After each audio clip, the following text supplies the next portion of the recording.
Unahin po natin itong issue ng Memorandum Circular number 2024-040 na inilabas po ng inyong ahensya. Kayo na po mismo sir ang mag-explain ano ang pangunahing dahilan kung bakit kinakailangan pong dumaan sa mandatory road safety training ito pong ating mga PUV drivers at conductors. Naku, Ma'am DJ, ito po ay bunsod ng matagal na pag-aaral po dahil sa number one po, sunod-sunod na mga aksidente sa daan involving professional drivers po to. As early as last year po, mayroon po tayong mga nabalita, mga nahulog sa bangin. May mga nakita tayo sa EDSA ng mga disgrasya na ikinasawi ng mga tao. So, alinsunod po rito sa mandato na rin ng LTFRB, kami po ay gumawa ng isang programa that would require professional drivers to undergo road safety training every 3 years. Alam niyo po, Ma'am DJ, kung yung doktor, kung yung abogado, yung inhinyero, they are all required every 3 years by PRC to undergo a refresher course. Much more po itong super na may hawak na buhay araw-araw. So, part 1 po ng programa ko is to require them at least 15 hours of road safety program at least once every 3 years. Pero hindi ko nagtatapos dyan, Ma'am DJ.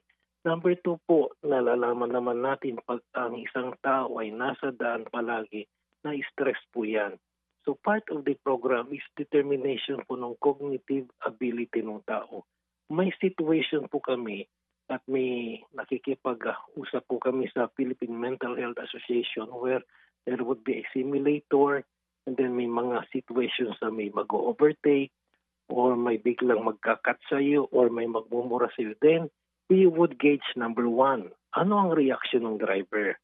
And then number 2, magagalit ba yung driver? This is also in consonance doon sa nangyayari sa daan ngayon na nakikita natin na may mga nagmumurahan, may mga nagsusuntukan na mga operators or drivers po ng ating mga pampublikong sasakyan. We have to address this. And we have to know yung emotional quotient ng tao. After that, what happens po? Okay. We notify the operator. Opo. Pag sinabi namin sa operator na may problema ang driver mo, we give the operator the opportunity na pwede niyang palitan yung driver niya. Or pag hindi niya napalitan kaagad at may hindi disgrasya nangyari, we can immediately suspend. Because anong ibig sabihin nun? Pinayuhan ka na nga, hindi mo pa ginawa ng tamang action. So the operator is immediately responsible. May pangatlong aspeto po to. Opo. Basic life support or first aid. Opo. Yung first 10 minutes ng isang aksidente is very, very crucial po.